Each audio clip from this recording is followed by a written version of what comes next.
My Lords, the UK has made good progress in improving the energy performance of existing homes, but reaching net zero will be challenging.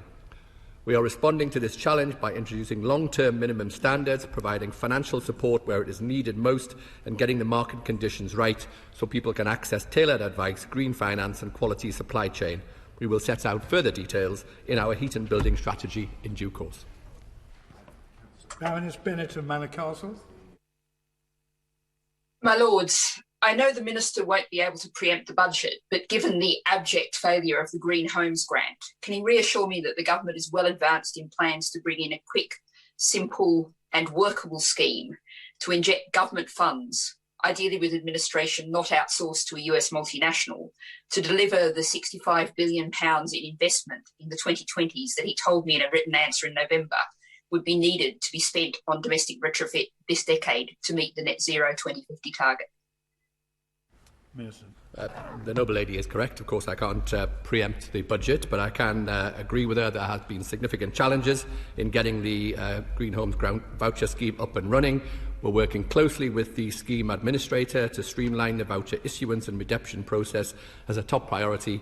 And the noble lady might be interested to know that as of the 22nd of February, we've issued 25,000 vouchers against a total of 110,000 applications. Baroness Young of Old Scone. My Lords, the Green Homes Grant Scheme was a £1.5 billion scheme. It was launched by the Chancellor last July with a target of 600,000 homes. It was going to reduce carbon, create 16,000 jobs and tackle fuel poverty. The Prime Minister extended it for a year in November, yet here we are in March with it on the verge of being scrapped. Less than 25,000, as the Minister has just said, grants have been made. Less than 100 million of the 1.5 billion has been spent. Can the Minister tell us what lessons the government is going to take from this total failure into a much needed Plan B? Of course, we are always keen to learn lessons, and I acknowledged in the previous answer that there have been some significant challenge in getting the scheme up and running, but I can assure the noble lady that a considerable amount of effort is going to try and improve the performance of this scheme. Lord Mann.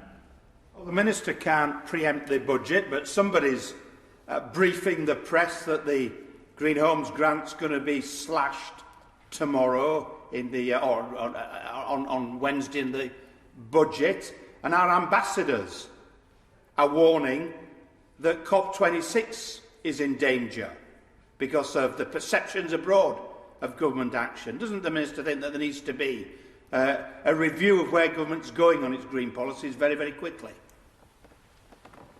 Well, we are progressing well with our green policies. The Prime Minister's 10-point plan indicated the route map forward, and we will be publishing the heat and building strategy shortly. Baroness Ford. Lords, a vital part of our efforts to tackle climate change and reach net zero targets is tackling CO2 emitting boilers in households across the country. And this is a painstaking job and an expensive one that needs to be rolled out household by household.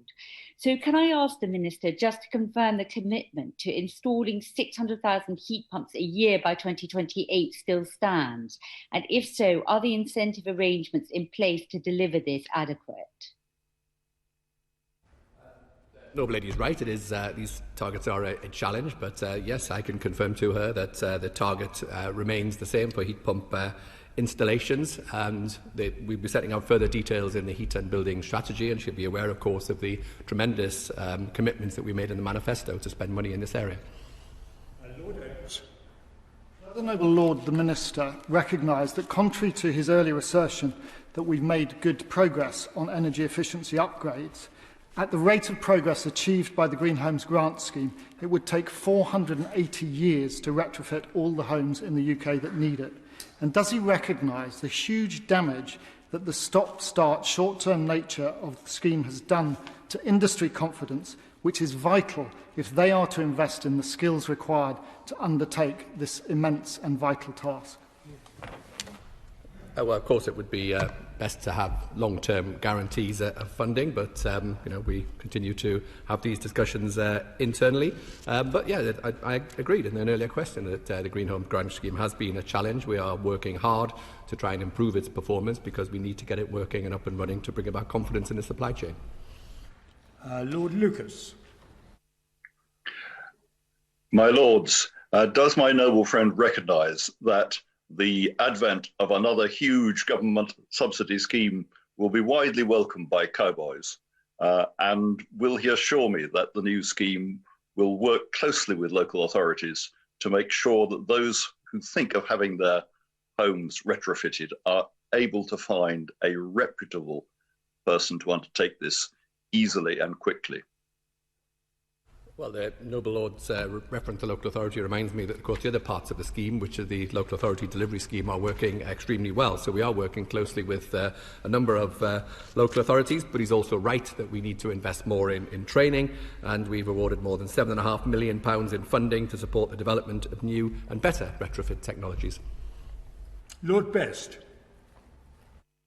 My Lords, can the Noble Lord the Minister confirm that Her Majesty's Government agrees with the Sustainable Energy Association, and I declare my interest as its President, and the Climate Change Committee, that a target for all domestic properties to reach Energy Performance Certificate Band C by 2035 is important and realistic as the halfway marker to achieving the government's net zero goal by 2050?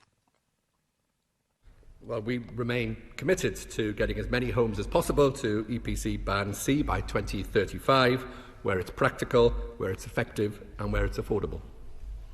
Lord Grantchester.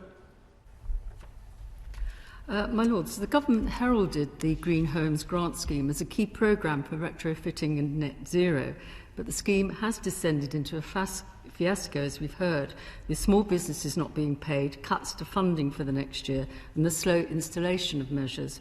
According to the Government's own statistics, nearly 61,000 vouchers applications were from low-income households, but 799 measures have been installed for those families, only 1.3%. Can the Minister explain why the scheme is failing low-income families so badly?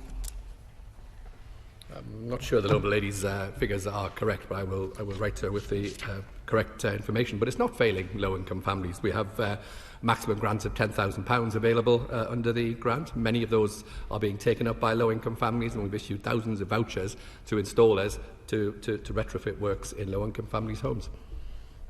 Baroness Scott of Needham Market.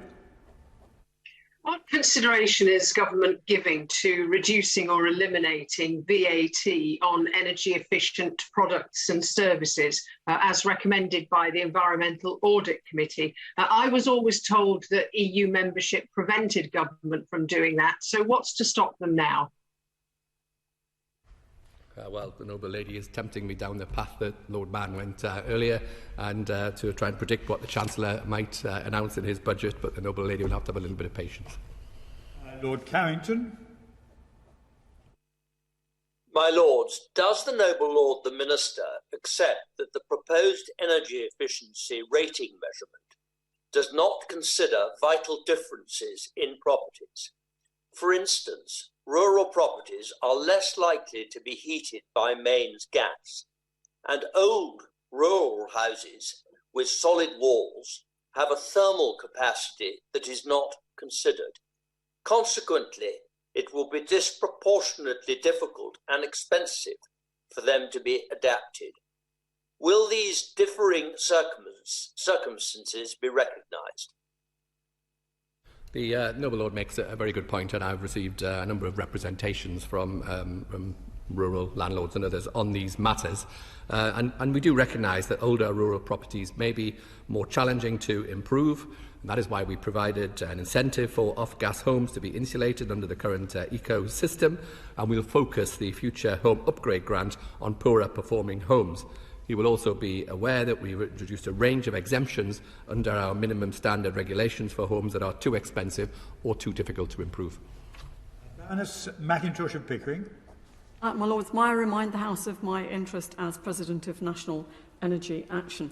Will my noble friend work closely with bodies such as NEA to ensure that those homes that are the least efficient will obtain the highest amount of warm home grants and others that are available through the government schemes?